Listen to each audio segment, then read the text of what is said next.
గోవింద గోవింద గోవింద గోవింద.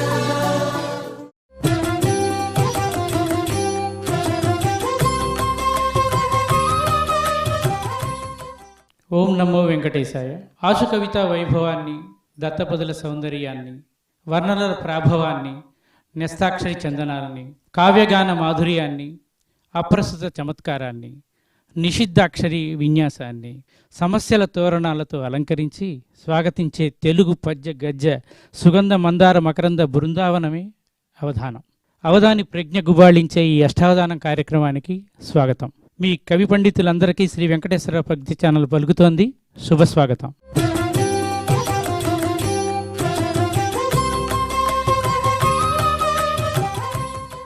ఈ ఉగాది సందర్భంగా ఏర్పాటైనటువంటి ఈ అష్టావధానాన్ని నిర్వహించేటువంటిది చిరంజీవి ఉప్పలధడియం భరత శర్మ. ఆయనను ప్రార్థనతోటి ఈ అవధానాన్ని ఆరంభించవలసినదిగా కోరుతున్నాం. శ్రీ మహాగణాధిపతయే నమః. ఆది దంపతులతో ఆనందమొప్పార నర్తించు నేవేల్పు అనారతము. ఆది దంపతులతో ఆనందమొప్పార నర్తించు నేవేల్పనారతము. బ్రహ్మాండ భాండాల పట్టి బంతుల వోలే క్రీడించు నేవేల్పు అకిల్బిషముగా. సర్వ విఘ్న ఛటా సంహరణార్థమై మురజంబునే వేల్పు మ్రోగజేయు. మురజంబునే వేల్పు మ్రోగజేయు దుష్ట రాక్షస కోటి తునిమివై చగ తుండ దండంబునే వేల్పు దాల్చి చెలగు. అట్టి వేలుపు సకల విద్యా ప్రదాత సరస సంగీత సాహిత్య చక్రవర్తి విఘ్న నాయకుండా వేల్పు వృజినహరుడు. చాలా శుభముల నొసగుత జనులకెల్లా. శ్రీ మహాసరస్వత్యై నమః. సదమల సాహితీ క్రతువు సల్పగ నీ నయన ప్రభల్ శుభప్రదములుగా. నవీన రసభావ కవిత్వ విలాసమొప్ప నీ పదములు పట్టినన్ కలుగవా పదముల్ పదిలమ్ముగా. మనస్సదనమునందు దీపముల చందముగా అవధాన భారతీ. ఓం నమో వెంకటేశాయ. అనగననంగ నీ శుభ సమాహ్వయము అబ్బెడి శాంతి సౌఖ్యముల్. వినగ వినంగ నీ స్తుతిని వినగ వినంగ నీ స్తుతిని వీనుల విందుగా కల్గు భాగ్యముల్. కనగ కనంగ నీ ప్రతిమ కామితముల్ నెరవేరు గ్రక్కునన్. ఘన ఘన నీల దేహ అఘఘస్మర శ్రీధర వెంకటేశ్వర. మాతృదేవో భవ. పంతము తోడ బిగ్గరగ పల్కిన కాని క్షమించుచుందువు. అత్యంత దయా విశేషమున ఆదుకొనంగ సతమ్ము చూతువు. ఏ వంతయు రోగమైన అనుబంధము చేత హరింతువమ్మ. ధన్వంతరి సూక్ష్మ రూపుడయి వర్ధిలుచుండునో నీ కరమ్ములన్. ధన్వంతరి సూక్ష్మ రూపుడయి వర్ధిలుచుండునో నీ కరమ్ములన్. పితృదేవో భవ.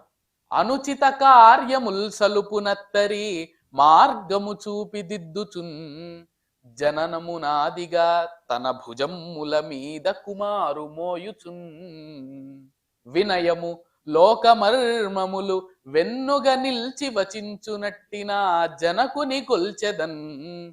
సకల సద్గుణ పూర్ణు త్రిమూర్తి రూపునిన్ అని మా తల్లిదండ్రులు శ్రీమతి శైలజా శ్రీ రాజీవలోచన శర్మ గారుల పాదపద్మాలకు నమస్కరించుకుంటూ, గురువుల తోపెల వంశ్యుల గురు పద్మాకర మహాత్ము కొలిచెద భక్తిన్.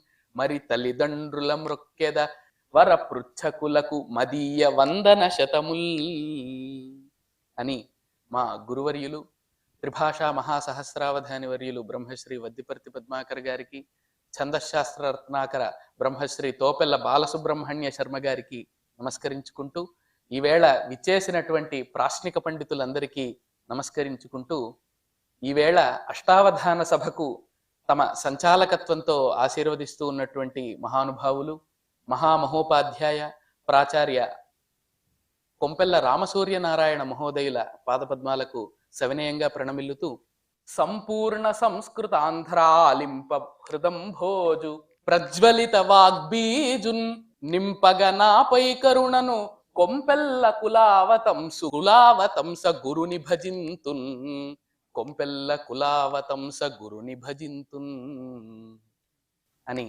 నమస్కరించుకుంటూ, ఈవేళ శ్రీ వెంకటేశ్వర స్వామి వారి యొక్క దివ్య కటాక్షంతో ఈ అష్టావధానాన్ని ప్రారంభించుకుందామని సంచాలకుల వారికి మనవి చేస్తున్నాను. మాతృదేవోభవ, పితృదేవోభవ, ఆచార్య దేవోభవ అన్నటువంటి ఉపనిషత్ సూక్తులకు అనుగుణంగా తన యొక్క మనస్సును ఆవిష్కరించి ఇక్కడ ఉన్నటువంటి ప్రాశ్నిక పండిత వరేణ్యులందరినీ కూడా చక్కగా స్మరించి, వందించి, అభివందించి, అభినందించి మొదలుపెట్టినటువంటి ఈ అవధానాన్ని నిషిద్ధాక్షరితో ఆరంభిద్దాము. ఈ నిషిద్ధాక్షరిని నిర్వహించేటువంటి గొప్ప పండితుడు డాక్టర్ చందనార నాగరాజు. వారిని నిషిద్ధాక్షరితో మొదలు పెట్టాలని కోరుతున్నాను. కలడందురు దీనుల ఎడ కలడందురు పరమయోగి గణముల తోడన్ కలడందురన్ని దశలను కలడు కలండనెడు వాడు కలడో లేడు అనేటువంటి ఈ అమృతాయమానమైనటువంటి భావాన్ని కవిచంద్రులు, సుప్రసిద్ధ ఆంధ్ర వాంగ్మయ నిర్మాతలైనటువంటి పోతనామాత్యుల వారు వారి కావ్యబంధమునందు వెలయించారు. ఈ భావాన్ని ఆధారంగా చేసుకొని ప్రస్తుత కలియుగంలో శ్రీ వెంకటేశ్వర స్వామిని, అంటే ఆ ఘట్టంలో వచ్చేసి గజేంద్రుడు విష్ణువును ప్రార్థించాడు. ఈ అవధాన ఘట్టంలో వచ్చేసి అవధానికి నేను ఇస్తున్నటువంటి వర్ణనాంశం వచ్చేసి, అంటే నిషిద్ధాక్షరిలో వర్ణనాంశం వచ్చేసి వెంకటేశ్వర స్వామిని ఈ భావముతో ఈ కలియుగంలో ఉన్నటువంటి పాప పంకిలము నుంచి రక్షించరా ఓ ప్రభువా, ఓ పరమ కారుణిక అనేటువంటి భావముతో వర్ణించాలా అనేసి నేను కోరుకుంటున్నాను. అవధాని గారు, మొట్టమొదటి అక్షరం ఏమన్నా నిషిద్ధం ఉందండి? లేదు, మీరే ఆరంభించండి. రా. మరి మొట్టమొదట రమ్మనాలి కాబట్టి ఆ పరంధాముణ్ణి నేను అనుకుంటున్నాను నన్ను రమ్మంటున్నారేమో అని అనుకుంటున్నాను. నయ్యా లేచి వచ్చారు కాదు. అవధాని గారు, అయ్యా, ఉగాది కవి సమ్మేళనానికని ఒక పత్రికా ప్రకటన చూశాను. అందులో ఉందో మీరందరూ కవితలను పంపించండి అని ఉంది. ఏ కవితలను పంపించాలి బాబోయ్? నేను ఎవరో అంతో కొంత కొద్దిగా రాస్తున్నాను కాబట్టి బిక్కు బిక్కుమంటూ ఇంట్లోనే కూర్చున్నాను. ఎక్కడన్నా బయటకు వస్తే పట్టుకెళ్తాడని ఎలా నేను తప్పించుకునేది? అయ్యా, వారు కవి తలను తీసుకురమ్మనలేదు, కవితలను తీసుకురమ్మన్నారు. కాబట్టి మీరు ఎక్కడికి వెళ్ళకపోయినా ఆంతర్జాలిక మాధ్యమం ద్వారా మీ కవితలను పంపించవచ్చు. కాబట్టి మీ కవితా కన్యక లోక విహారం చేయాలని కోరుకుంటూ మొట్టమొదటి అక్షరం రా అన్నామండి నిషిద్ధాక్షరిలో.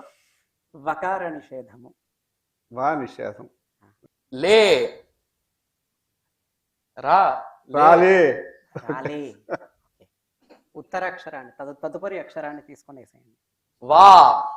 ఇంతకీ మీరు ఛందస్సు ఏమిటి, వృత్తం ఏమిటి అనే సంగతి నిర్దేశించారా? నిషిద్ధాక్షరి అంటే కందం, కందం అంటే నిషిద్ధాక్షరి. అది చెప్పడానికి మేము కందం. అంటే సుప్రసిద్ధమైనటువంటి విషయాన్ని మళ్ళీ ఉట్టంకించాల్సినటువంటి అవసరము లేదు అనేసి రాలేవా, రాలేవా అనేటువంటి రాలేవా దకార నిషేధము. యో. గకార నిషేధము. రాలేవా ఓ యో అన్నాము, అది ఎడాగం అవుతుంది కాబట్టి. Okay okay. అవధాని గారు, నాకు సందేహం అండి. పాపం. దేహం ఉన్నంత వరకు సందేహం ఎలానో ఉంటుందనుకోండి. అరటి ప్లస్ అరటి ఏమవుతుందంటారు?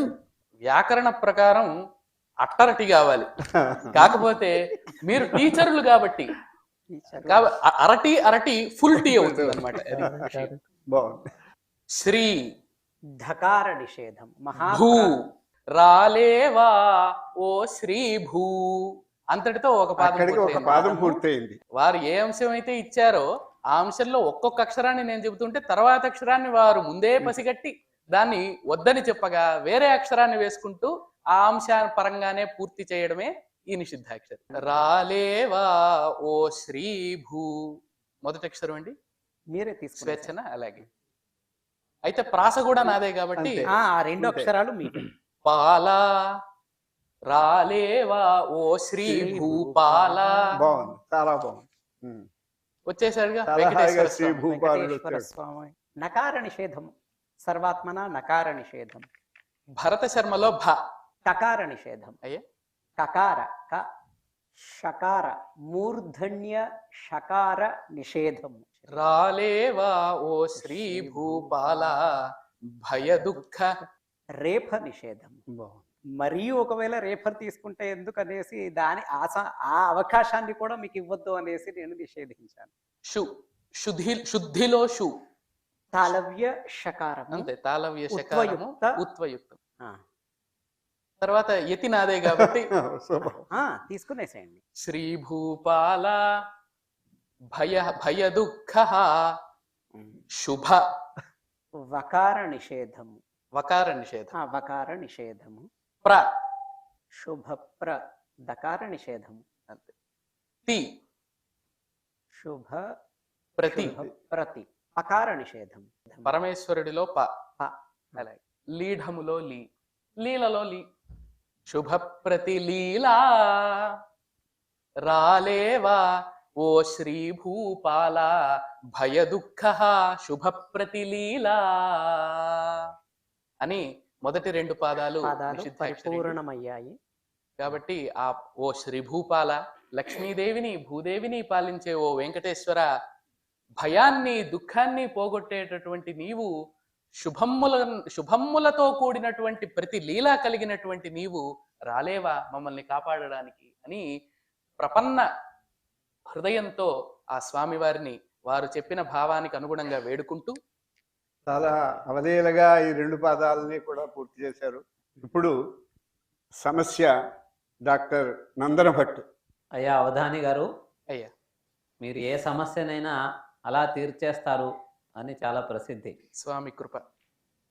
కానీ నీటికి నిప్పుకి ఎప్పుడూ కూడా ఒక సమస్య ఉంది. ఆ రెండిటికి పడవు అనేది చాలా ప్రసిద్ధమైంది కదా. నీరు అగ్నిని ఆర్పేస్తుంది, అంటే పై చేయి నీటిదే కదా. కానీ ఈరోజు మీరు ఆ నిప్పుకు పై చేయి కలిగించాలి. ఓహో. జలముం పొంది వివృద్ధి నొందెనకట జ్వాలామయుండగ్ని తాన్. ఓహో, మత్తేభంలో ఇచ్చారు సమస్య. కాబట్టి ఈ సమస్య అంటే ఒక అసంభవమైనటువంటి ఒక సంఘటనను పద్యంలో 4 పాదాలు ఉంటాయి కదా, అందులో ఒక పాదంగా ఇస్తారు. సహజంగా 4వ పాదంగా దాన్ని స్వీకరిస్తూ మొదటి 3 పాదాలను ఆ 4వ పాదంలోని అసంభవ సంఘటనను సంఘటితం చేస్తూ సంభవం చేస్తూ పూరణ చేయాలి అవధాని. కాబట్టి నీళ్ల వల్ల అగ్ని వృద్ధి పొందింది అనేది ఆ సమస్యలో ఉన్న ఇబ్బంది. ఎక్కడ నీళ్ల వల్ల అగ్ని వృద్ధి పొందదు, నీళ్లు అగ్నిని చల్లార్చుతాయి, కానీ వృద్ధి పొందింది అంటున్నారు. విలసద్రూప విలాస సంకలిత సౌవిధ్యంబు సాన్నిధ్యమై. విలసత్ రూప విలాస సంకలిత సౌవిధ్యంబు సాన్నిధ్యమై. ఆ రూపం ఎవరిదో, ఆ విలాసం ఎవరిదో మనం చూద్దాం. తిలకింపన్ తిరుభూమి మీద హరి.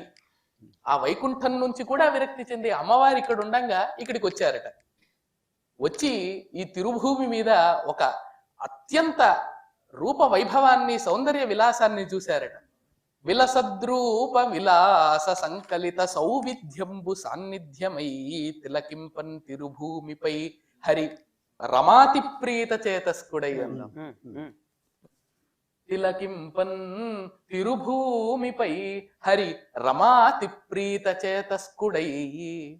ఆ అమ్మవారిని ఈ తిరుభూమిపై చూసి ఆయన ఏం చేశాడు? 3వ పాదంలో వస్తుంది కాబట్టి విలసద్రూప విలాస సంకలిత సౌవిధ్యంబు సాన్నిధ్యమై తిలకింపన్ తిరుభూమిపై హరి హరి రమాతి ప్రీత చేతస్కుడై.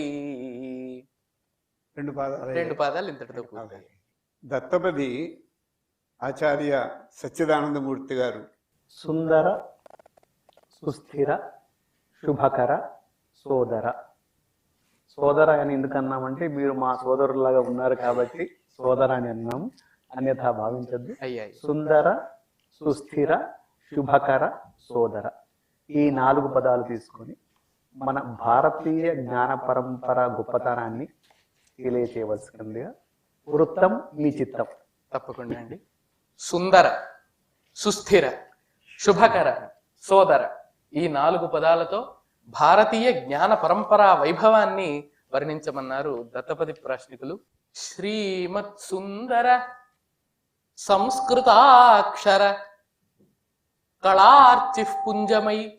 మన భారతీయ జ్ఞాన పరంపర అంతా కూడా సంస్కృత వాంగ్మయంలో నిక్షిప్తమై నేడు ప్రజలందరికీ కూడా ఆ వేదముల నుండి పురాణాలైతేనేమి, ఇతిహాసాలైతేనేమి, అదే విధంగా ఎన్నో కావ్యాలైతేనేమి వాటన్నిటిలోనూ మన భారతీయ జ్ఞాన పరంపర ఎంతో ప్రతిబింబిస్తోంది. కాబట్టి శ్రీమత్ సుందర సంస్కృత అక్షర కళార్చి పుంజమై సుస్థిర ప్రేమాభూషిత సర్వలోక సుహిత శ్రీకార హృత్కంజమై. శ్రీమత్ సుందర సంస్కృతాక్షర కళార్చి పుంజమై సుస్థిర ప్రేమాభూషిత సర్వలోక సుహిత శ్రీకార హృత్కంజమై. లోకా సమస్త సుఖినో భవంతు అన్నటువంటిది మన భారతీయ జ్ఞాన పరంపరలో మాత్రమే మనం చూడగలుగుతాం. కాబట్టి సుస్థిరమైనటువంటి ప్రేమను నిరంతరము కూడా సర్వలోకాలకు పంచుతూ అన్ని లోకాలకు సుహితము కలగాలి, మంచి హితం కలగాలి, క్షేమం కలగాలని కోరుకుంటూ ఉండేటటువంటి శ్రీకార మంగళకరమైనటువంటి హృత్కంజమై హృదయం అనేటటువంటి పద్మం కలిగినటువంటిది ఈ భారతీయ జ్ఞాన పరంపర యొక్క ఆత్మ. అందువల్ల శ్రీమత్ సుందర సంస్కృత అక్షర కళార్చి పుంజమై సుస్థిర ప్రేమాభూషిత సర్వలోక సుహిత శ్రీకార హృత్కంజమై అని అదాంతమైనటువంటి అనుప్రాసతోటి చాలా చక్కగా చెప్పారు. కాబట్టి వారు అడిగినటువంటి సుందర అనేది శ్రీమత్ సుందర సంస్కృతాక్షరలో వచ్చింది. అదే విధంగా సుస్థిర అనేది సుస్థిర ప్రేమాభూషిత అన్నప్పుడు ఆ మొదటి 2 పదాలు వచ్చాయి. తర్వాతి 2 పదాలను తర్వాతి 2 పాదాల్లో మనం చూద్దాం. తర్వాత వర్ణన డాక్టర్ డి నల్లన్న గారు. శ్రీ తాళబా కదమాచార్యుల వారు ఈ పద్మాక్షుణ్ణి పదార్చన చేస్తూ మేదిని జీవులుగావ మేలుకోవయ్యా నీదయ మాకెల్ల రక్ష నిద్ర మేలుకోవయ్యా అని అర్చిస్తూనే, అలాగే అదే కాలం నాడు పురంధరదాసు కూడాను ఏళయ్యే బెళగాయితు ఏలు నారాయణ ఏలు లక్ష్మీ రమణ అంటూ స్వామిని మేలుకొల్పారు. ఈ పరాభవరామ సంవత్సరంలో కూడా స్వామి మేలుకొల్పి జయాన్ని కలిగించే రీతిలో ఒక మేలుకొల్పు పద్యాన్ని మీరు మిగుడుతాంలో స్వామివారి మేలుకొలుపు పద్యం. మేలుకోగదె ఇందిరా కరమిశ్ర మేలుకోగదె ఇందిరా కరమిశ్ర దివ్య భుజాంతరా మేలుకోగదె ఇందిరా కరమిశ్ర భవ్య భుజాంతరా. ఆయన నిరంతరము కూడా లక్ష్మీకర ఆశ్లిష్ట వక్షస్థలుడు. ఆ అమ్మవారిని నిత్యము కూడా తన వక్షస్థలంలోనే చేర్చుకుని ఉండేటటువంటి వాడు. అటువంటి పరంధాముణ్ణి మేలుకోవయ్యా అని అంటూ ఉన్నాం భూపాల రాగంలో. ఆ ఇందిరాదేవి ఆలింగనములతో నిరంతరము ఆయన వక్షస్థలము సమ్మిశ్రమై ఉంటుంది. కాబట్టి మేలుకోగదె ఇందిరా కరమిశ్ర భవ్య భుజాంతరా మేలుకోగదె భక్త రక్షణ మేటి దానవ శిక్షణ మేలుకోగదె భక్త రక్షణ మేటి దానవ శిక్షణ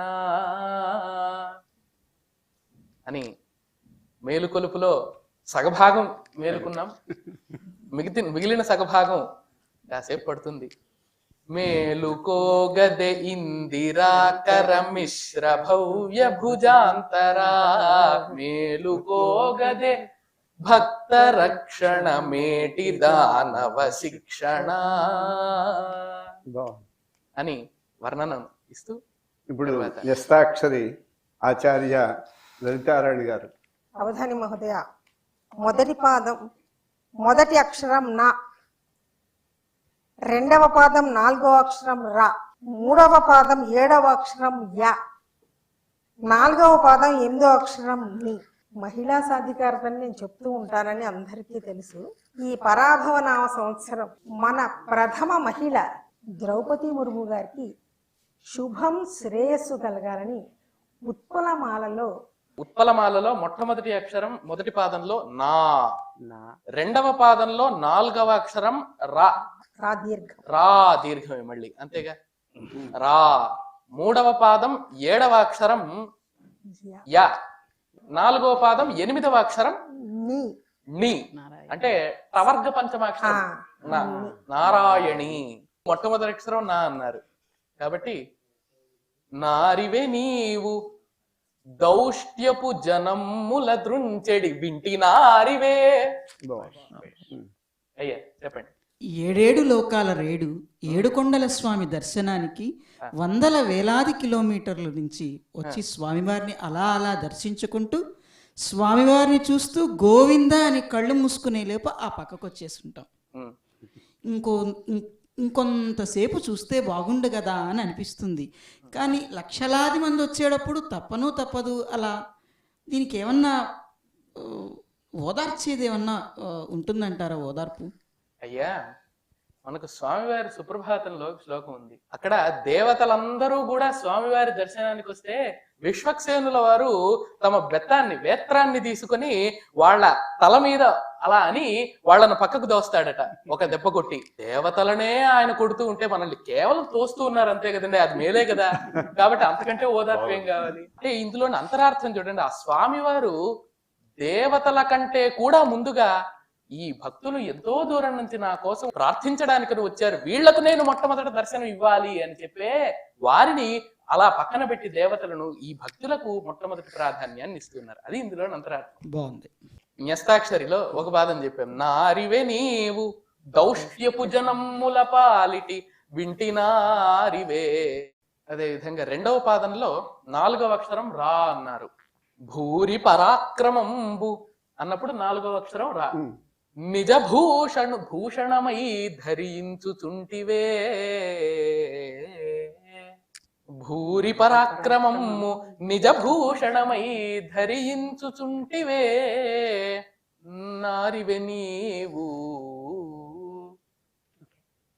దౌష్ట్యపు జనముల పాలిటి వింటి నారివే, భూరి పరాక్రమము నిజ భూషణమై ధరించుచుంటివే అని ఇక్కడితో రెండు పాదాలు వారు అడిగినట్లుగా మొదటి పాదం మొదటి అక్షరం నా, రెండవ పాదం నాలుగో అక్షరం రా చెప్పాము. ఇక 3-4 పాదాల్లో 7-8 స్థానాల్లో యా ని ఈ రెండు కూడా తర్వాత వస్తాయి. తర్వాత ఆశు ఆచార్య డి జ్యోతి గారు. అవధాని గారు, ప్రస్తుత కాలంలో యువత మొబైల్ మాయలో పడిపోయి ఉండదు. ఎవరు చెప్పినా వినడం లేదు. కాబట్టి సులభ రీతిలో అందరికీ అర్థమయ్యే విధంగా స్వామివారి ఆదేశముగా సందేశం ఇస్తూ వాళ్ళని మార్చే ఒక పద్యమును చెప్పగలరు. వాణిని కొలువుడు ఈ చరవాణిని కొలువంగనేలా, కొలువుడి వాణిని కొలువుడి ఈ చరవాణిని కొలువంగనేలా, భావింపుడయా రాణింపుడు మీ ప్రజ్ఞను వాణికి నంకితము చేసి బాలకులారా అని బాలకులందరికీ కూడా, అంటే ఇక్కడ బాలకులంటే బాలికలు అంతర్భవించరని కాదు, పురుషుడు అంటే ప్రాణి విశేషం అన్నట్టుగా బాలకులు అంటే మొత్తము యువత అని అర్థం అన్నమాట. ఇది ఆశువు కాబట్టి 4 పాదాలు ఒకేసారి చెప్పేస్తాం అన్నమాట. ఇంతవరకు అవధాని గారి యొక్క సాహిత్య పరిశ్రమే కాకుండా గాన పరిశ్రమను కూడా మనం అభినందించాము. ఇప్పుడు కావ్యగానాన్ని చేస్తుంది ఎన్ హరిప్రియ. పెద్దలందరికీ నమస్కారం. అమితాఖ్యానకశాఖలం బొలిచి వేదార్థామలఛాయమై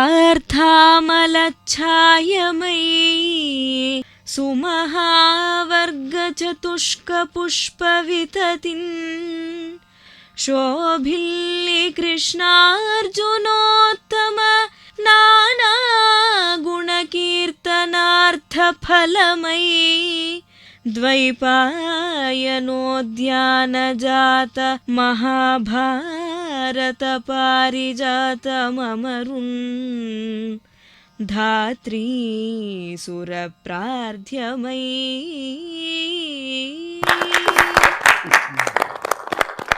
ఓం శుక్లాంబరధరం విష్ణుం శశివర్ణం చతుర్భుజం ప్రసన్నవదనం ధ్యాయేత్ సర్వవిఘ్నోపశాంతయే అంటూ పురాణ పఠనంలోకి ప్రవేశిస్తూ ఆది కవి వాగనుశాసనుడు నన్నయ్య భట్టారకుడు రచించినటువంటి ఆంధ్ర మహాభారతంలో ఆది పర్వంలో ఉన్నటువంటి పద్యం. మహాభారతం అంటే సామాన్యమైనటువంటిది కాదు, దేవలోకంలో ఉండేటటువంటి పారిజాత వృక్షంతో సమానమైనటువంటిది అని నన్నయ్య భట్టారకుల వారు ఈ పద్యంలో తెలియజేస్తూ ఉన్నారు. అమితాఖ్యానక శాఖలన్ పొలిచి, అమితాఖ్యానక శాఖలన్ పొలిచి అంటున్నాడు మొట్టమొదట. అంటే పారిజాతం అన్నాం, పారిజాతానికి మరి శాఖలు ఉంటాయి కదా, కొమ్మలు. మరి మహాభారతానికి ఉండే శాఖలు ఏమిటి అని అంటే అమిత ఆఖ్యానక శాఖలను కొలిచి ఎన్నో వృత్తాంతాలు, ఎన్నో ఉపాఖ్యానాలు, ఆఖ్యానాలు, ఎంతో మంది చరిత్రలే ఈ మహాభారతం అనేటటువంటి పారిజాతానికి కొమ్మలు అని నన్నయ్య భట్టారకుల వారు అన్నారు. వేదార్థామలఛాయమై, మరి వృక్షం అంటే నీడ ఇస్తుంది కదా, ఆ నీడ ఎటువంటిది అంటే వేదార్థామలఛాయమై, వేదము యొక్క అర్థాన్నే నీడగా ప్రసాదించేటటువంటిది ఈ మహాభారతం అనే పారిజాత వృక్షము అన్నారు. అంటే దీనిని ఆశ్రయించినటువంటి వారికి వేదంలో ఉండే అర్థాలన్నీ కూడా చల్లగా బోధింపబడతాయి అని అర్థం. ఏ మనిషి అయినా కూడా తాను ధర్మ, అర్థ, కామ, మోక్షాలనేటటువంటి ఈ 4 పురుషార్థాలను కూడా తన జీవితంలో సాధించగలగాలి. ఈ పురుషార్థాలనే పువ్వులుగా కలిగినటువంటిది ఈ మహాభారత పారిజాతం. అందువల్ల సుమహావర్గ చతుష్క పుష్పవితతిన్ శోభిల్లి కృష్ణార్జునోత్తమ నానాగుణ కీర్తనార్థ ఫలమై. శ్రీకృష్ణుడు సాక్షాత్తుగా శ్రీ మహావిష్ణువే పరిపూర్ణమైనటువంటి అవతారంగా ద్వాపర యుగంలో జన్మించి నరులకు ధర్మ నిర్దేశాన్ని గావించి జగద్గురువుగా కీర్తింపబడేటటువంటి పరంధాముడు శ్రీకృష్ణుడు. అదే విధంగా నర నారాయణులే కృష్ణ అర్జునులుగా జన్మించారు కాబట్టి ఆ నర నారాయణుల యొక్క కీర్తన, వాళ్ళ యొక్క అనంతమైనటువంటి లీలలు, గుణాలను కీర్తించడమే ఈ మహాభారత పారిజాతం మనకిచ్చేటటువంటి పండ్లు, ఫలాలు అని ఆదికవి నన్నయ్య గారు అన్నారు. అదే విధంగా ద్వైపాయనోద్యాన జాత మహాభారత పారిజాతమరున్. పారిజాతం అంటే దేవలోకంలో పుడుతుంది కదండి, మరి ఈ మహాభారతం అనే పారిజాతం ఎక్కడ పుట్టిందంటే సాక్షాత్తుగా వేదవ్యాసుడు అనేటటువంటి ఒక పెద్ద ఉద్యానవనంలో జన్మించినది. అంటే మొట్టమొదటిగా మరి మహాభారతాన్ని సంస్కృతంలో రచించినటువంటిది వేదవ్యాస మహర్షే కదా. అందువల్ల నన్నయ్య గారు వేదవ్యాస మహర్షికి అంజలిని ఘటిస్తూ మొట్టమొదట ఈ ద్వైపాయనోద్యాన జాత మహాభారత పారిజాతమరు ధాత్రీసుర ప్రార్థ్యమై, అక్కడ దేవలోకంలో సురప్రార్థ్యము పారిజాతము అంటే దేవతలందరి చేత కొలువబడుతుంది. ఇక్కడ భూలోకంలో ఈ మహాభారతం అనే పారిజాతము అటు పండితులు, పామరులు ఎటువంటి భేదము లేకుండా అందరి చేత కూడా ప్రార్థింపదగినది ఈ మహాభారతం అనే పారిజాతము. పారిజాతం ఏం చేస్తుందండి? కోరిన కోరికలన్నింటినీ తీరుస్తుంది. కాబట్టి ఆ వ్యక్తి చదివేటటువంటి పాఠకుడు ఏ ఫలాన్ని కోరుకుంటే ఆ రకమైన ఫలాన్ని, సందేశాన్ని అందిస్తుంది ఈ మహాభారత పారిజాతమని ఆదికవి నన్నయ్య గారు పలికారని స్వస్తి. కాబట్టి ఇంతటితో మొదటి ఆవృత్తం పూర్తయింది. ఇక అప్రస్తుతం వారికి ఇక ప్రసక్తి లేదు, ఆయన ఇష్టం. అవధాని గారు, ఈ మధ్య చూస్తుంటే మీరు కాస్త చిక్కిపోయినట్టున్నారు. ఎవరికన్నా చిక్కారా ఏంటి అని కొద్దిగా సందేహంగా ఉంది నాకు. ఈ అవధానం కోసం మీకు చిక్కానండి, మరి ఇంకెవరికి చిక్కుతాను చెప్పండి. అందులో పొద్దున్న నుంచి సాయంత్రం వరకు మాకు చదువులోనే అక్కడే భవనంలో సమయం సరిపోతుంది కాబట్టి ఇక వేరే వారికి చిక్కడానికి సమయం ఎక్కడిది. కాబట్టి ఇప్పుడు 2 ఆవృత్తులు పూర్తయ్యాయి. మిగిలిన 2 ఆవృత్తులు కూడా అవధాని గారిని ప్రార్థిస్తున్నాం, దాన్ని ముగించండి మీరు. ఆ రెండో ఆవృత్తిని కూడా ఒకే ఆవృత్తిగా చెప్పేయండి. అలాగేనండి, తప్పకుండా. మూడవ చరణం యొక్క ప్రథమాక్షరారంభము చేయుడి. తప్పకుండా అండి. వారికి మొదటి రెండు పాదాలు కూడా రాలేవా ఓ శ్రీ భూపాల భయ దుఃఖ శుభ ప్రతిలీలా వాలాయమునిను గొలిచెదా పాలింపుము వెంకటేశ భక్తాలోలా పాలింపుము వెంకటేశ భక్తాలోలా రాలేవా ఓ శ్రీ భూపాల భయ దుఃఖ శుభ ప్రతిలీలా వాలాయమునిను గొలిచెదా పాలింపుము వెంకటేశ భక్తాలోలా. తర్వాత వారిచ్చినటువంటి సమస్య విలసద్రూప విలాస సంకలిత సౌవిధ్యంబు సాన్నిధ్యమై తిలకింపన్ తిరుభూమిపై హరి రమాతి ప్రీత చేతస్కుడై చెలగిన్ విష్ణుని చిత్తమందపుడు ఆ చంతన్ ప్రియా నేత్ర కజ్జలమున్ పొంది ప్రియా నేత్ర కజ్జలమున్ పొంది వివృద్ధమయ్యనకట జ్వాలామయుండగ్నిత. కజ్జలం అంటే కాటుక. ఆ ఇందిరాదేవి యొక్క ఆ అమ్మవారి యొక్క కంటి కాటుక చూచిన వెంటనే ఆయన ఒక్కసారిగా ఆ ప్రేమాగ్నిని ఆయన జ్వలింపజేసుకున్నాడు మనసులో. మరొక్క మారు ఆ అమ్మవారితో పాటు మనల్నందరినీ కూడా రక్షించడానికి, ఈ తిరుభూమిపై శాశ్వతంగా ఉండడానికే ఆ లీలను ప్రదర్శించాడు స్వామి. ఇక్కడికి సమస్య కూడా పూర్తిగా అయింది. ఇప్పుడు దత్తపది సచ్చిదానందమూర్తి గారు సుందర సుస్థిర అయిపోయింది. ఇప్పుడు శుభకర సోదర. శ్రీమత్ సుందర సంస్కృతాక్షర కళార్చి పుంజమై సుస్థిర ప్రేమాభూషిత సర్వలోక సుహిత శ్రీకార హృత్కంజమై. తర్వాత శుభకర సోదర. అలాగే ధీమత్ సత్కవిసార సోదర మనోధిష్టాన వాగ్గుంజమై. గుంజం అంటే పూల గుచ్చం అన్నమాట, పుష్పగుచ్చం. క్షేమంబౌ భరతోర్వి తా శుభకరాకీర్ణ ప్రభా జ్ఞానమై. జ్ఞానమై క్షేమంబౌ అని విషయం అన్నమాట.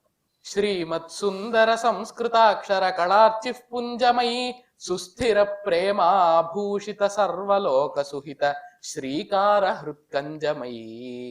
శ్రీకార హృత్కంజమై ధీమత్ సత్కవిసార సోదర మనోధిష్టాన వాగ్గుంజమై క్షేమంబౌ భరతోర్వీ తా శుభకరాకీర్ణ ప్రభా జ్ఞానమై. దత్తపదిలో వారు అడిగినటువంటి భారతీయ జ్ఞాన పరంపర పరిపూర్ణమైంది. తర్వాత వర్ణన. మేలుకోగదే ఇందిరాకర మిశ్ర భవ్య భుజాంతరా మేలుకోగదే భక్త పాలన మేటి దానవ శిక్షణ భక్త రక్షణ. మేలుకోగదే భక్త రక్షణ మేటి దానవ శిక్షణ. ఇలా అందామండి. మేలుకోగదే ధర్మరోచన. మరి మేలుకోవడం అంటే కళ్ళు తెరవాలి కాబట్టి ఆ స్వామివారి కళ్ళు ఏమిటి మామూలుగా? ఒక కన్నేమో సూర్యుడు, ఒక కన్నేమో చంద్రుడు. కాబట్టి మేలుకోగదే ధర్మరోచన మిత్ర చంద్ర సులోచన. అవధాని గారు, ఒక ఇంట్లో ఏమైందంటే చిన్న పాప ఉంది, అలాగే వాళ్ళ అన్నయ్య కూడా ఉన్నాడు. చిన్న పాప ఎక్కడికన్నా వెళ్ళాలంటే రకరకాల ఆంక్షలు పెడుతూ ఉన్నారు. ఆ పాప అనింది, ఏంటమ్మా నాకే ఆంక్షలు పెడతారు అని. వాళ్ళ అమ్మ నిందో మగపిల్లాడమ్మా అని చెప్పింది. అంటే మగవాళ్ళకి ఏమైనా కొమ్ములు ఉంటాయమ్మా అని అడిగింది ఆ చిన్న పాప. మీరు ఒప్పుకుంటారు? అంతే కదా, మగవాళ్ళకి కొమ్ములు లేవు. మగ అన్నప్పుడు చూడండి ఎక్కడున్నాయి, మాకు కొమ్ము లేదు, గాకు కొమ్ము లేదు, తలకట్టే ఉంది. మేలుకో గదే వెంకటేశ్వర మేలుకో గుణభాస్వర. వర్ణన 4 పాదాలు. మేలుకో గదే ఇందిరాకర మిశ్ర భవ్య భుజాంతరా మేలుకో గదే భక్త రక్షణ మేటి దానవ శిక్షణ. మేలుకో గదే ధర్మరోచన మిత్ర చంద్ర విలోచన. మేలుకోగదే వెంకటేశ్వర మేలుకో గుణభాస్వర. తర్వాత న్యస్తాక్షరి లలితారాణి గారు. నారివే నీవు దౌష్ట్యపు జనంబుల పాలిటి వింటి నారివే భూరి పరాక్రమము నిజ భూషణమై ధరించుచుంటివే. 7వ అక్షరం యా, 8వ అక్షరం నీ. అవధాని గారు, ఈ మధ్య నేను ఈ అంతర్జాల వ్యాపారంలో ఉన్నది కదా, అందులో ఒక స్మార్ట్ టీవీ కొన్నాను. అది ఒక 5 నిమిషాలు వస్తుంది, మళ్ళీ ఒక 10 నిమిషాలు రావటం లేదు. 5 నిమిషాలు వస్తుంది, 10 నిమిషాలు రావటం లేదు. కారణం ఏంటంటారు? ఆ టీవీని ఆన్లైన్ లో కొన్నారు తప్ప టీవీ ఆన్లైన్ లో ఉందా గమనించలేదు. అది విషయం అన్నమాట. అది లైన్ లో పనిచేస్తుందా సరిగ్గా అనే విషయాన్ని అవధానంలో లైన్ కాబట్టి. భారతదేశ గేయ పరిభాసుర పీఠిక నేలుచుంటివే వారక ద్రౌపదీ తరుణి. 8వ అక్షరం నీ. వారక ద్రౌపదీ తరుణి భద్రము గల్గుత నీకు నెల్లెడం. భారత రాష్ట్రపతి గారికి నమఃపూర్వకమైనటువంటి శుభాకాంక్షలు తెలియజేస్తూ వారికి న్యస్తాక్షరిని సమర్పించాం. తర్వాత ఆశువు ఆచార్యుడి జ్యోతి గారు. అవధాని గారు, అమ్మా, ఇప్పుడు మనకు లోకంలో చాలా విద్యలు అందుబాటులో ఉన్నాయి. కానీ ఆత్మ వికాసము అసలైన విద్య అని గోవిందుడి ద్వారా తెలిపే విధంగా నేటి తరానికి ఏదైనా సులభ రీతిలో పద్యము ద్వారా తెలియజేయగలరా? తప్పకుండా అమ్మా. ఆత్మ విద్య యొక్క ప్రాశస్త్యాన్ని తెలియజేయాలి. విజ్ఞానమెంత నేర్చిన సుజ్ఞానము పడయ్యకున్న శుభము కలుగునే. మోక్షే ధీర్ జ్ఞానం అన్యత్ర విజ్ఞానం శిల్పశాస్త్రయో. కాబట్టి లౌకికమైనటువంటిది విజ్ఞానం, పారమార్థికమైనటువంటిది జ్ఞానం, సుజ్ఞానం. విజ్ఞానమెంత నేర్చిన సుజ్ఞానము పడయకున్న శుభము కలుగునే. ప్రజ్ఞానిధులుగా ఆత్మజ్ఞానము పొందుడింకా మరి హరికృపచే. ఆ హరికృప చేత ఆత్మజ్ఞానాన్ని అందరూ పొందాలని. ఈ విజ్ఞానం అనేటటువంటిది లౌకికము, కానీ సుజ్ఞానాన్ని ఆ హరి భజన ద్వారా నవవిధ భక్తి మార్గాల ద్వారానే మనం పొందగలమని తెలియజేస్తూ వారికి ఆశువును సమర్పించాం. జ్ఞాప్రాసతోటి చెప్పిన పద్యం అంత సులభమేం కాదు ఆత్మజ్ఞానాన్ని పొందడం. తర్వాత కావ్యగానం. లలిత స్కంధము కృష్ణమూలము శుకాలాపాభిరామంబు మంజులతా శోభితమున్ సువర్ణ సుమనస్సుజ్ఞేయమున్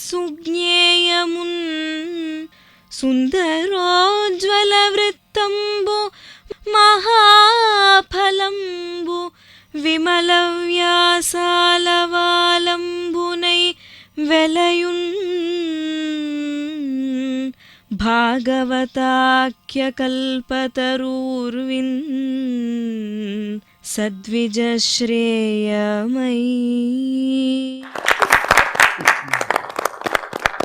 ఇందాక భారతం యొక్క ప్రాశస్త్యాన్ని మనం చూసాం కావ్యగానంలో. ఇప్పుడు భాగవతం యొక్క గొప్పదనాన్ని తెలియజేస్తూ పోతన్న తెలుగుల పుణ్యపేటి అని విశ్వనాథ వారు కీర్తించినట్లుగా రససిద్ధుడైనటువంటి సహజ పండితుడు పోతనామాత్యుడు ఆంధ్ర మహాభాగవతాన్ని రచిస్తూ భాగవతం యొక్క గొప్పదనాన్ని ఈ విధంగా తెలియజేస్తూ ఉన్నాడు. లలిత స్కంధము. ఇక్కడ ముందేమో భారతాన్ని నన్నయ్య గారు పారిజాతంతో పోలిస్తే ఇప్పుడు పోతనామాత్యుల వారు కల్పవృక్షంతో పోలుస్తూ ఉన్నారు భాగవతాన్ని. వెలయున్ భాగవతాఖ్య కల్పతరువు అన్నారు. లలిత స్కంధము ఇదంతా కూడా శ్లేషానుప్రాణితమైనటువంటి పద్యం కాబట్టి లలిత స్కంధము అన్నారు. ఎంతో లలితమైనటువంటి స్కంధాలు కలిగినటువంటిది, అంటే అధ్యాయాలు కలిగినటువంటిది భాగవతం అయితే, ఎంతో మృదువైనటువంటి స్కంధము కాండము కలిగినటువంటిది కల్పతరువు. అంటే ఈ విశేషణాలన్నీ కల్పతరువుకు అన్వయిస్తాయి, అదే విధంగా భాగవతానికి అన్వయిస్తాయి అన్నమాట. అదే విధంగా కృష్ణ మూలము, కృష్ణుడే మూలముగా కలిగినటువంటిది భాగవత గ్రంథము. దాని ఆ కల్పవృక్షం యొక్క వేళ్ళు కృష్ణమయంగా ఉన్నాయి అని కల్పవృక్ష పరంగా. శుకాలాపాభిరామంబు అన్నారు. శుకములు అంటే చిలుకలు, ఆ శుకముల యొక్క చిలుకల యొక్క పలుకుల ద్వారా నిత్యము కూడా కల్పవృక్షము శోభిస్తూ ఉంటుంది కదా, ప్రతిధ్వనిస్తూ ఉంటుంది ఆ వృక్షం మీద ఉన్నటువంటి చిలుకల ద్వారా. అదే ఇక్కడ భాగవతంలో శుకుడు అంటే శుక మహర్షి. కాబట్టి ఆ శుక మహర్షి 7 రోజులలో పరీక్షిన్ మహారాజుకు చెప్పినటువంటిదే ఈ భాగవతం. కాబట్టి ఆయన పలుకులతో ఇది ప్రతిధ్వనిస్తోంది ఈ భాగవతం అన్నారు. అదే విధంగా మంజులతాశోభితము, కల్పతరువేమో మంజు లతాశోభితము. లతలంటే తీగలు, మృదువైనటువంటి తీగలతో శోభించేటటువంటిది కల్పవృక్షం అయితే మంజులతా శోభితము, మృదుత్వంతో మనోహరంగా శోభించేటటువంటిది భాగవతము అన్నారు. సువర్ణ సుమనస్సుజ్ఞేయము, కల్పతరువేమో సువర్ణ సుమనస్సుజ్ఞేయము, సుమనస్సులంటే దేవతలు. ఆ దేవతల చేత బాగా పూజింపబడేటటువంటిది కల్పవృక్షం అయితే సువర్ణ సుమనస్సుజ్ఞేయము అనంటే మంచి అక్షరాలతో సహృదయులైనటువంటి వారి చేత గ్రహింపబడేటటువంటిది ఈ భాగవతము అని సువర్ణ సుమన సుజ్ఞేయము. సుందరోజ్వల వృత్తంబు, ఎంతో వృత్తమై దాని యొక్క వృత్తము, కల్పవృక్షం యొక్క వృత్తము సుందరంగా ప్రకాశిస్తూ ఉన్నది అని అయితే భాగవత పరంగా ఎంతో సుందరమైనటువంటి ప్రకాశించే వృత్తాలు అంటే ఉత్పలమాల కావచ్చు, చెంపకమాల కావచ్చు, ఇవి ఒక రకమైన వృత్తాలు అయితే వృత్తాంతాలని మరొక అర్థం. ఉపాఖ్యానాలు, ఆఖ్యానాలు వీటన్నిటితో కూడా శోభించేటటువంటిది అని మరొక అర్థం. సుందరోజ్వల వృత్తంబు మహాఫలంబు, కల్పవృక్షము చాలా గొప్ప ఫలాలను, పండ్లను ప్రసాదిస్తే ఈ భాగవతము మనకు మోక్షం అనేటటువంటి మహాఫలాన్ని ప్రసాదిస్తుంది. విమల వ్యాసాలవాలంబునై, వ్యాస మహర్షియే దీనికి ఆలవాలమై ఉండగా భాగవతము వెలయున్ భాగవతాఖ్య కల్పతరువు, ఈ భాగవతం అనేటటువంటి కల్పతరువు ఉప్పారుతోంది. ఎలాగట? ఉర్విన్ సద్విజశ్రేయమై, ద్విజములు అంటే పక్షులు, మంచి పక్షుల చేత కల్పవృక్షం ఎట్లాగైతే ఆశ్రయంగా ఉంటోందో అదే విధంగా ఇక్కడ గొప్ప సదాచార సంపన్నులైనటువంటి అందరికీ కూడా ఇది భాగవతము ఆశ్రయంగా ఉండి వారికి మహాఫలాన్ని ప్రసాదిస్తోంది అని ఈ పురాణానికి భావాన్ని చెబుతూ స్వస్తి. 4 ఆవృత్తములు పూర్తయినట్లే. ఇప్పుడు ధారణ చేయవలసినటువంటి ఒక మహాకార్యం. శ్రీ మహాగణాధిపతయే నమః, శ్రీ మహాసరస్వత్యై నమః, శ్రీ గురుభ్యో నమః. మొట్టమొదటిది నిషిద్ధాక్షరి. ప్రాశ్నికులు ఆచార్య చందనాల నాగరాజు గారు. వారు ఇచ్చినటువంటి అంశం హరిని ప్రార్థిస్తూ రక్షించమని వేడుకోవడం గురించి వారు పద్యాన్ని చెప్పమన్నారు. పూరణ. రాలేవా ఓ శ్రీ భూపాలా, భయ దుఃఖ శుభప్రతిలీలా, వాలాయము నిను గొలిచెద పాలింపుము వెంకటేశ భక్తాలోలా. సమస్య డాక్టర్ నందన భట్ గారు. ప్రాశ్నికులు డాక్టర్ నందన్ భట్ గారు. వారిచ్చినటువంటి సమస్య జలమున్ పొంది వివృద్ధమయ్యనకట జ్వాలామయుండగ్నిత. పూరణ.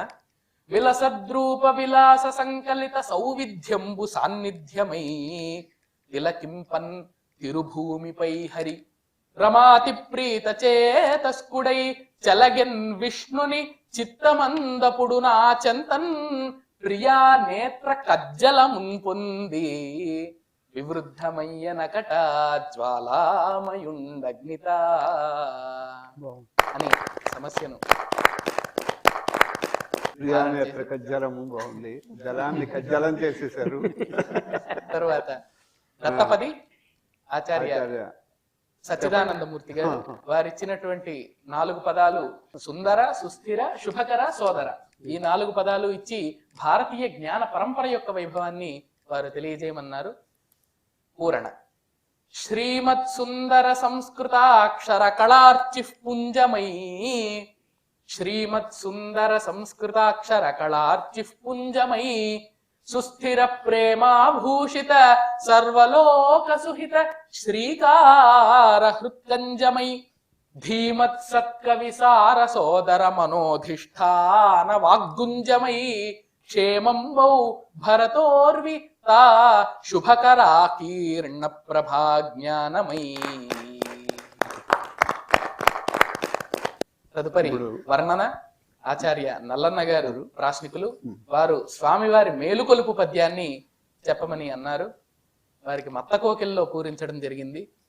మేలుకోగదే ఇందిరాకర మిశ్ర భవ్య భుజాంతరా మేలుకోగదే భక్త రక్షణ మేటి దానవ శిక్షణ మేలుకోగదే ధర్మరోచన మిత్ర చంద్ర సులోచన మేలుకోగదే వెంకటేశ్వర మేలుకో గుణభాస్వర.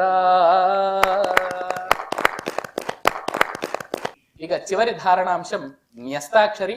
ప్రాశ్నికులు ఆచార్య శ్రీ లలితారాయణ గారు వారిచ్చినటువంటి వృత్తము ఉత్పలమాల. అందులో వరుసగా 4 పాదాల్లోనూ 1, 4, 7, 8 అక్షర స్థానాల్లో నారాయణి అనే పదంలోని 4 అక్షరాలను వారు ఇచ్చి ప్రస్తుత భారతదేశ రాష్ట్రపతి వర్యులైనటువంటి దేశాధ్యక్షురాలైనటువంటి మాన్యులు ద్రౌపది ముర్ము గారికి నిరంతరము కూడా శుభం కలగాలని శ్రేయస్సు కలగాలని వారు ఆకాంక్షిస్తూ పద్యాన్ని పూరించమన్నారు. పూరణ. నారివె నీవు దౌష్ట్యపు జనంబుల పాలిటి వింటి నారివే నారివె నీవు దౌష్ట్యపు జనంబుల పాలిటి వింటి నారివే భూరి పరాక్రమము నిజ భూషణమై ధరించుచుంటివే భారతదేశ గేయ పరిభాసుర పీఠిక ఏలుచుంటివే వారక ద్రౌపదీ తరుణి భద్రము గల్గుత నీకు నెల్లెడన్. ధారణను శ్రీ వెంకటేశ్వర స్వామి వారి పాదపద్మాలకు సమర్పిస్తూ స్వస్తి. ఈ అవధాని యొక్క ధారణా వైభవాన్ని, అలాగే ధారా శుద్ధిని, జ్ఞాపక శక్తిని, అప్రస్తుత ప్రసంగాన్ని హ్యాండిల్ చేసినటువంటి విధానాన్ని అందరూ కూడా ఆస్వాదించారు. చాలా సంతోషంగా ఉంది. చిరంజీవి ఉప్పల ధడియం భరత శర్మ తన యొక్క అద్భుతమైనటువంటి ధారణా శక్తితో, కవితా ధారతో, అప్రస్తుత ప్రసంగాన్ని సమయస్ఫూర్తితో ఈ అవధానాన్ని ఎంతగానో ప్రతిఘటించారు. మనమందరం కూడా ఆస్వాదించాము. ముందుగా ఈ అవధానాన్ని గురించినటువంటి వారి యొక్క స్పందనని చెప్పవలసిందిగా చంద్రరామ నాగరాజు గారిని కోరుతున్నాను.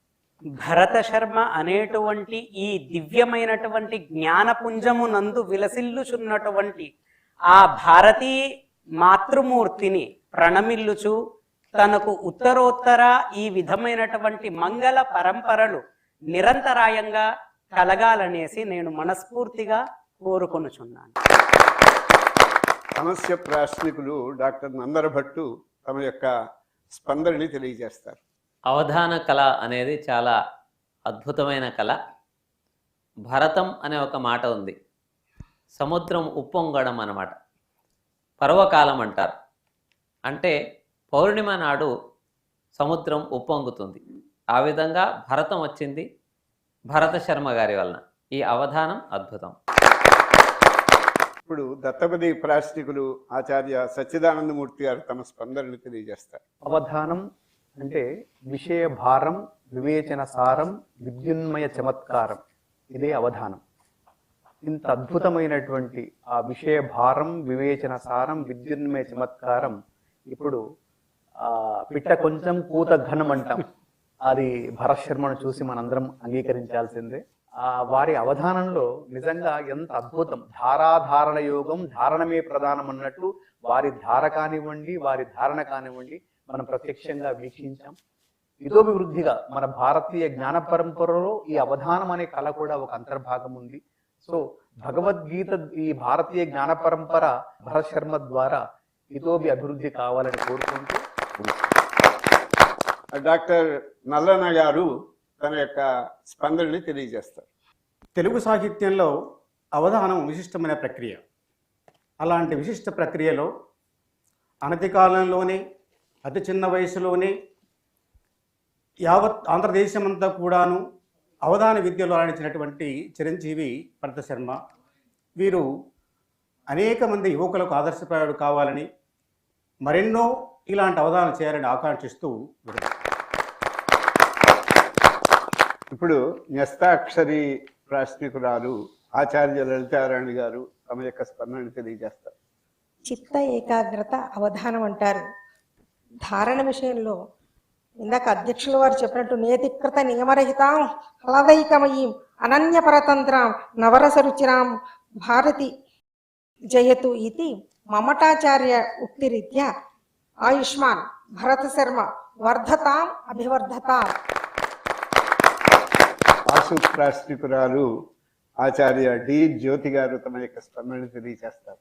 సార్థక నామధేయులు భరత్ శర్మ అన్నారు. సంస్కృతంలో భా అంటే జ్ఞానము అనేసి అర్థము, రథము అంటే దాంట్లో విహరించడం.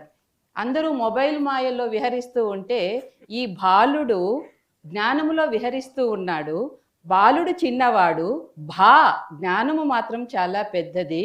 కాబట్టి మిమ్మల్ని చూసి యువత అందరూ కూడా ఇదే బాటలో పయనించి మన భారతదేశ ఖ్యాతిని దశ దిశలా వ్యాపింపచేయాలి అనేసి కోరుకుంటున్నాను.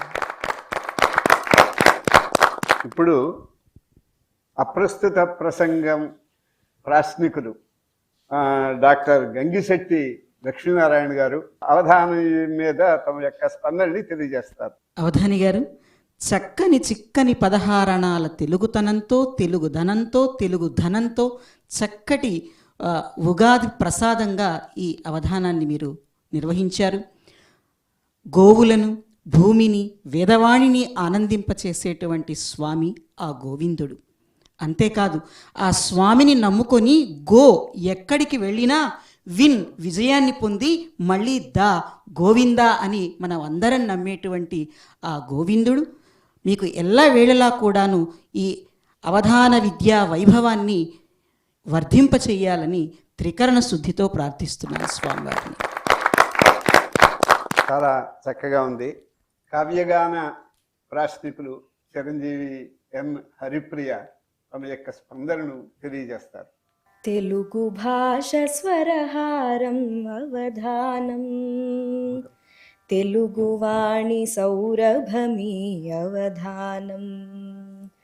తెలుగు భాష స్వరహారం అవధానం, తెలుగువాణి సౌరభమీ అవధానం.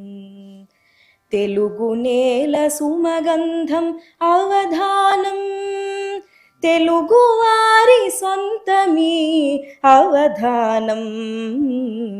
తెలుగు భాష స్వరహారం అవధానం, తెలుగువాణి సౌరభమీ అవధానం. తెలుగు వారి సొంతమీ అవధానం. లలిత కళా హిమశిఖరం అవధానం, అద్వితీయ ధారణ మణిమకుటం అవధానం. లలిత కళా హిమశిఖరం అవధానం, అద్వితీయ ధారణ మణిమకుటం అవధానం. సాహిత్య రసరాజం అవధానం, అనితర సాధ్య విధానం అవధానం. తెలుగు భాష స్వరహారం అవధానం, తెలుగువాణి సౌరభమీ అవధానం. తెలుగువారి సొంతమీ అవధానం. అవధానం తెలుగు అవధానం, అవధానం తెలుగు అవధానం. కలశనేత్ర ఘంట గణిత సంగీత అవధానం, నాట్య చిత్ర వేద గీత సంపూర్ణ అవధానం. కలశనేత్ర ఘంట గణిత సంగీత అవధానం, నాట్య చిత్ర వేద గీత సంపూర్ణ అవధానం. వ్యస్తాక్షరి న్యస్తాక్షరి నృత్యపది స్వరపది దత్తపది నిషిద్ధాలు ఆశుకవన సమస్యలు. వ్యస్తాక్షరి న్యస్తాక్షరి నృత్యపది స్వరపది దత్తపది నిషిద్ధాలు ఆశుకవన సమస్యలు. సాహిత్య క్రీడలు అప్రస్తుతాంశాలు చమత్కార భాషణలు రసతరంగ పద్యాలు అవధి లేని పూరణలు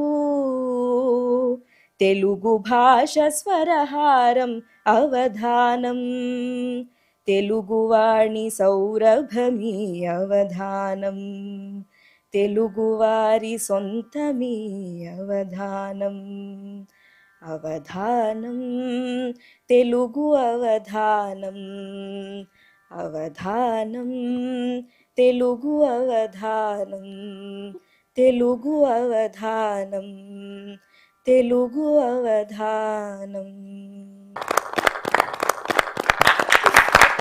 ఈవేళ వాల్మీకిని మనం స్మరించుకుంటాము, నన్నయ్యను స్మరించుకుంటాము. వాళ్ళు స్మరించుకోవడం కాదు, పాద పూజ చేస్తాము. ఒక్క మాట తిక్కన గారి కవిత్వాన్ని కనుక తిరగేసి ఏమిరా ఏమి కవిత్వం ఇది అనిపిస్తుంది. అందువల్ల అటువంటి కవితా శ్రేణిలో నిలబడినటువంటి కవి భరత శర్మ. చాలా సంతోషిస్తున్నాము. ఏ శాస్త్రములు చదివేరని వాళ్ళు అవధానులయ్యారు, ఎంత పాండిత్యం సంపాదించారని వాళ్ళు అవధానులయ్యారు, ఏ కృషి చేశారని వాళ్ళు అవధానులయ్యారు.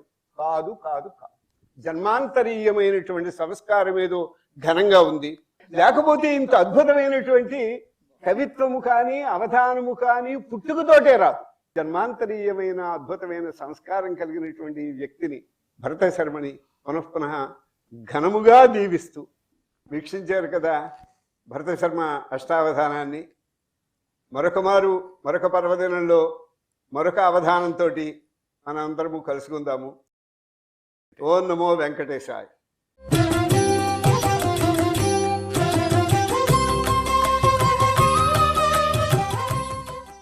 గోవింద హరి గోవింద గోవింద హరి గోవింద.